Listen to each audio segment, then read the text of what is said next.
I hope you're ready. It's time to let it rip. I'm Marielle Liu. And I'm Charlie Lighton. Joining us on the panel tonight, Kurt Guyette. He is an investigative reporter for the ACLU of Michigan, formerly with the Metro Times. In the middle, glad to have her back, Karen Dumas, a communications expert and host on Superstation 910. Thanks, Karen. Also, conservative talk show radio host on WAAM, Tyrone X. Let me start with you, Kurt Guyette. Donald Trump, big news conference this week. He basically said that in responding to the BuzzFeed buzz, he said that it was irresponsible for journalists to put out something that was totally fake. Does Trump have a point? Well, what was totally fake? There were allegations that haven't been proved, but they're not necessarily made-up allegations. So there's a difference between something that is put out there knowing that it's made up and just putting it out there in order to generate hits or whatever, and something that's absolutely fake. The other thing that's not fake is that there was an intelligence briefing based on this dossier, so that's true. So that in itself is absolutely not fake. So I think we need to be careful about what we define, how we define fake news, because it's being confused, and I think the president-elect is deliberately adding to that confusion. Let me answer the question that you asked him that he didn't answer. Yeah, it's not good. It's bad. We should never be looking at news as something that's an allegation and then we go back and prove it later. If it's unvetted, if it's not proven, you don't put it out there. So why was that okay with I can say Charlie's a serial killer. Oh, no, you got to. It's like you're guilty until proven innocent if you go with the fake news thing. What's the difference in that and with the birther movement that Donald Trump talked about years ago?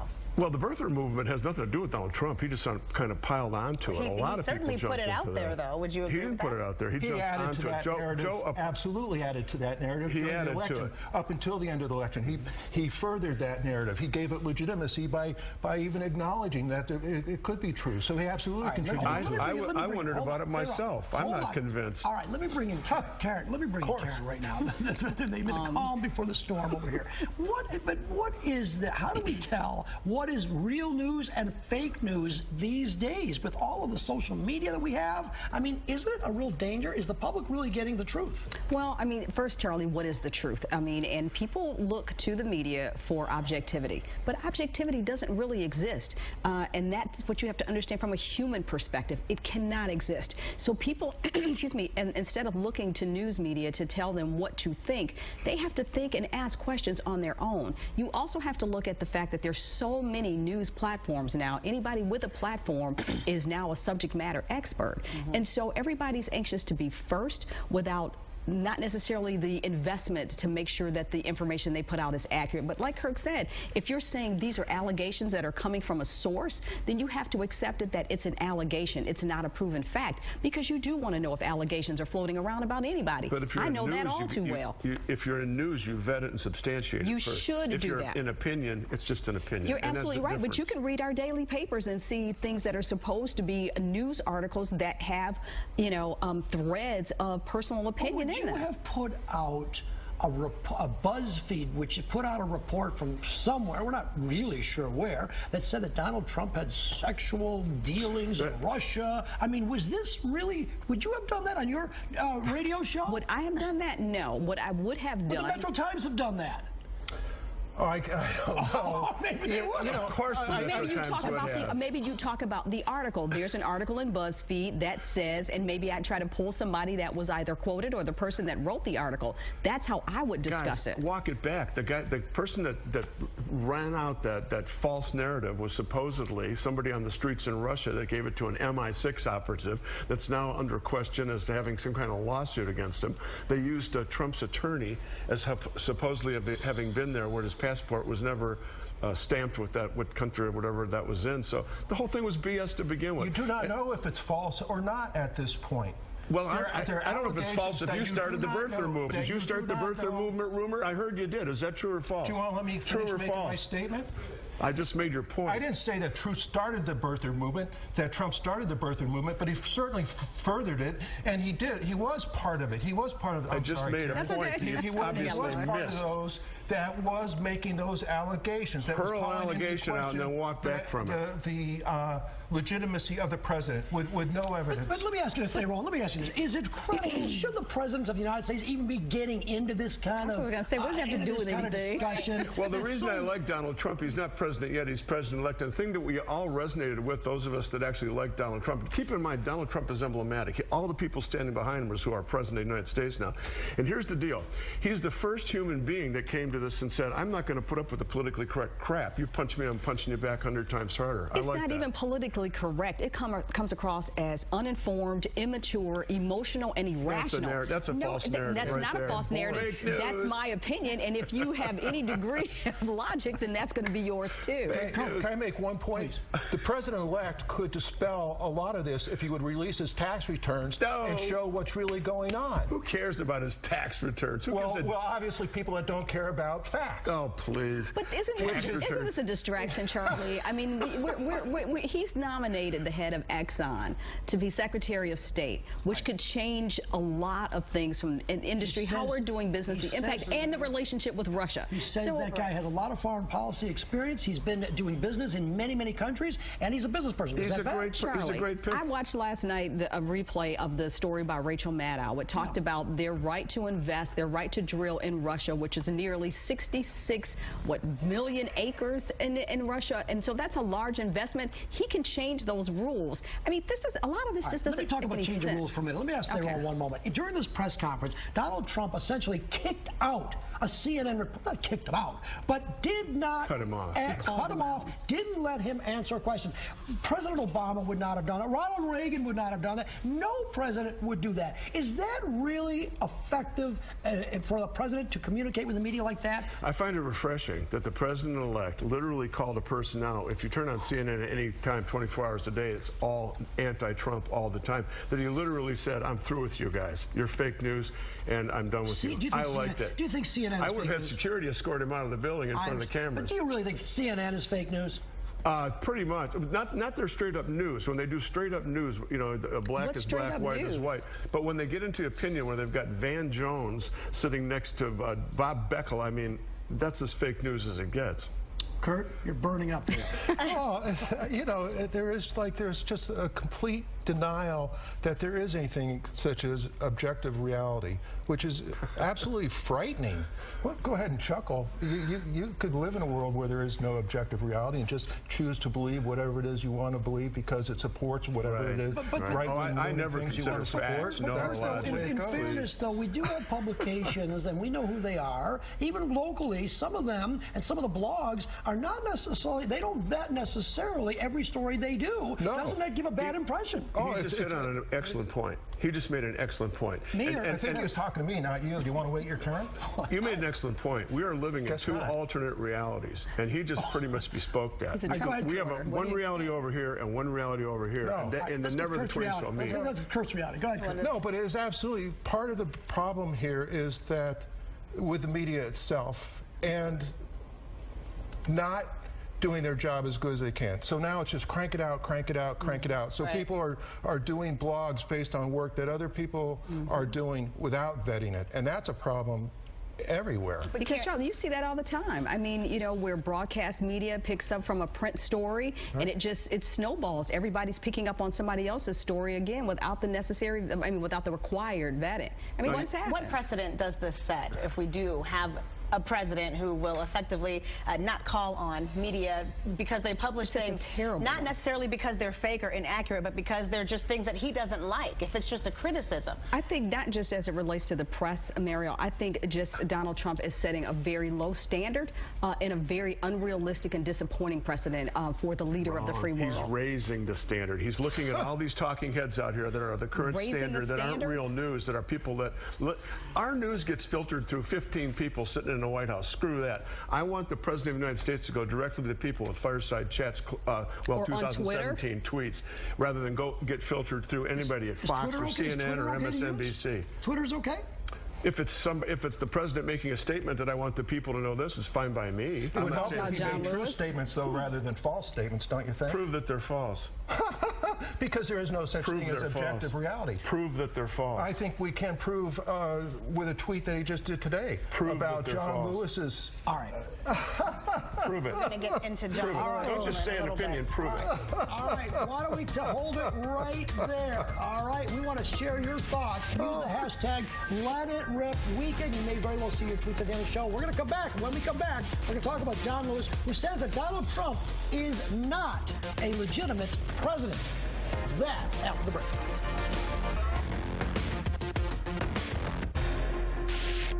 I don't see this president-elect as a legitimate president. The Russians participated in helping this man get elected, and they helped destroy the candidacy of Hillary Clinton.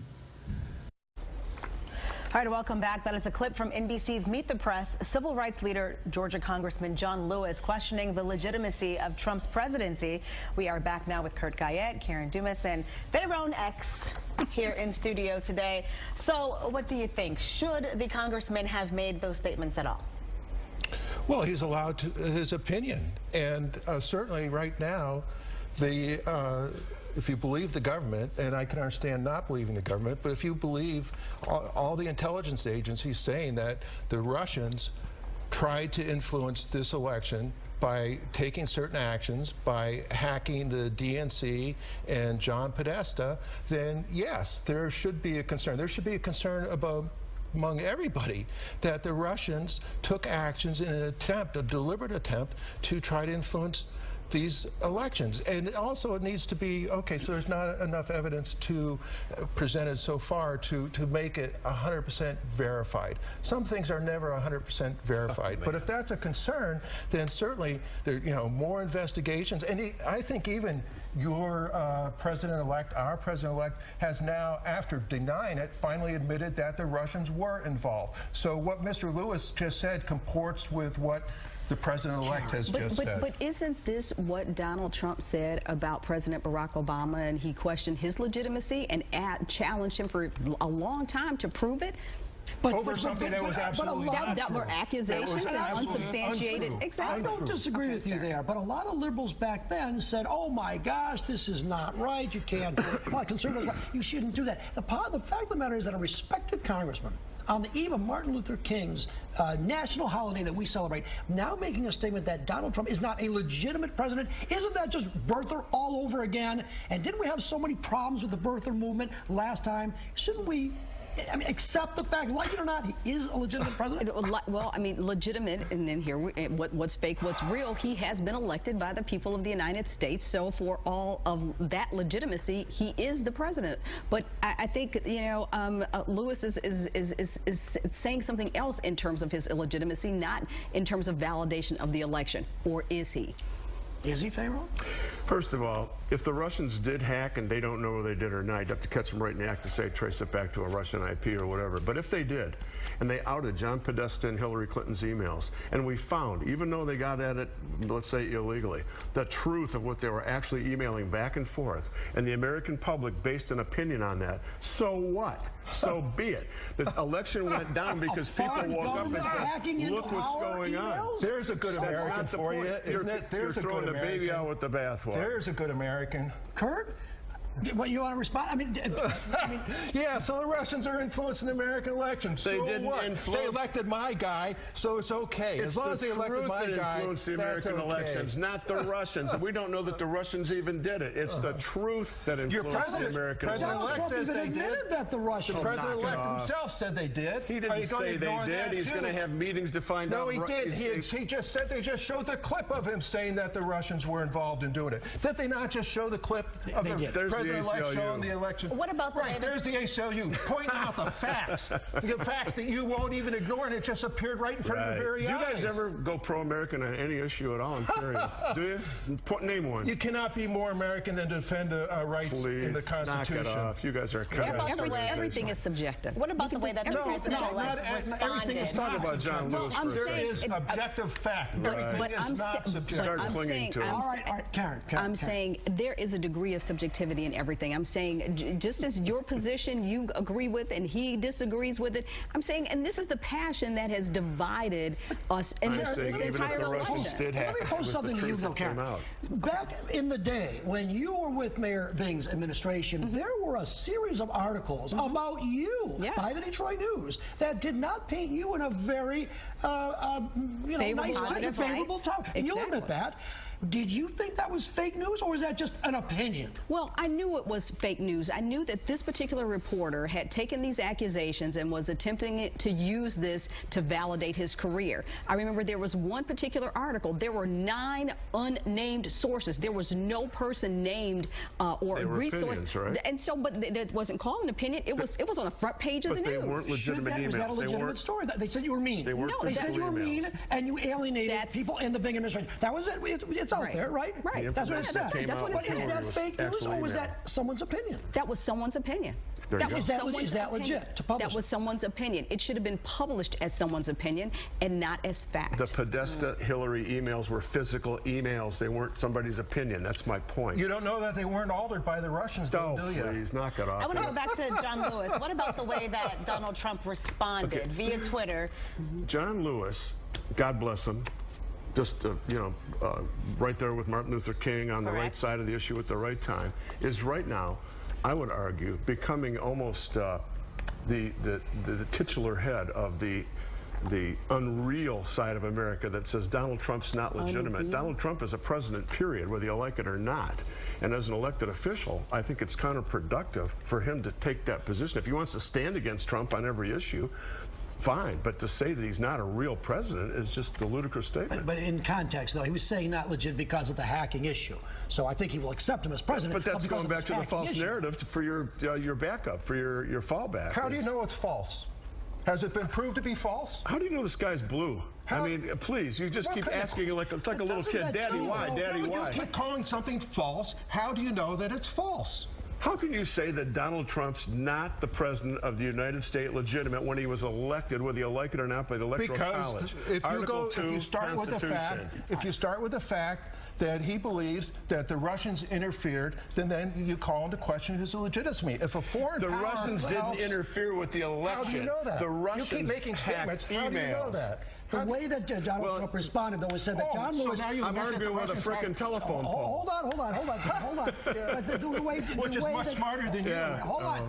But the way Donald Trump responded was that he said that John Lewis should go back and take care of his district. Are we getting into these personality attacks as president? No, you're How from that dangerous, from a journalistic point of view, from the way the country is run, is if we start getting these personal attacks? The issue with the tweet is that is not factual.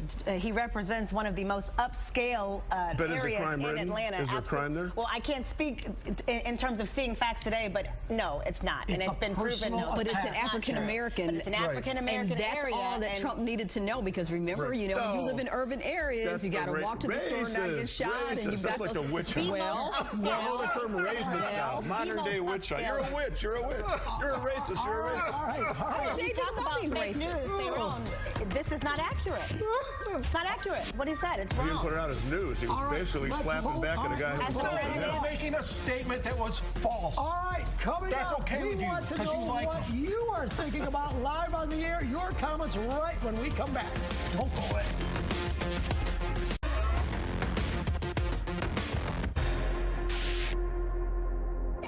All right, now it's time for you to be a part of the discussion. We are back on Let It Rip. We'll start with this tweet. Any news that someone does not believe is considered to be fake. If someone doesn't like a news station, then they might say it's fake. Karen, do you agree with that?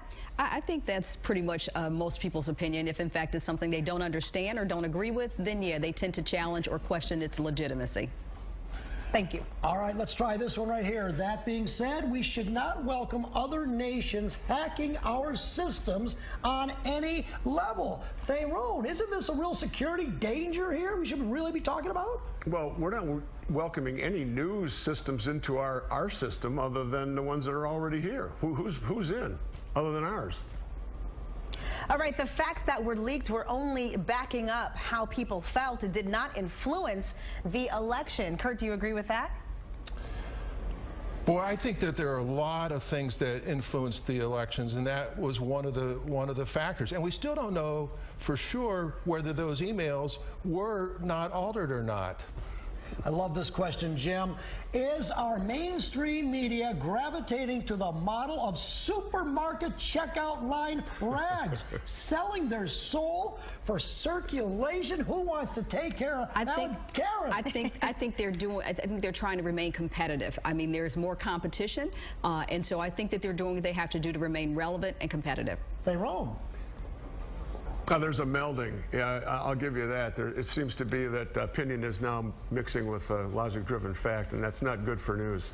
All right, what about this one? Rep. John Lewis needs to keep his mouth shut until they start showing proof that Russia was involved. So far, they haven't. Who wants that one? Kurt? Well, yes. As we just saw, the president-elect himself has finally agreed with the intelligence agencies that the Russians were involved. All right, we have one time for one more. Can't we blame Russia for hacking? Blame the Democrats having some lousy security? Kurt, Karen, all right. Go ahead. Yeah, really bad security, but that worked out for the American people because we finally got the truth they've been trying to hide, and they've been lying to us all this time. The Democrat Party, that is. Oh, wow. All right, Kurt. All right, that's all the time that we have for this edition of Let It Rip Weekend. Thanks for watching.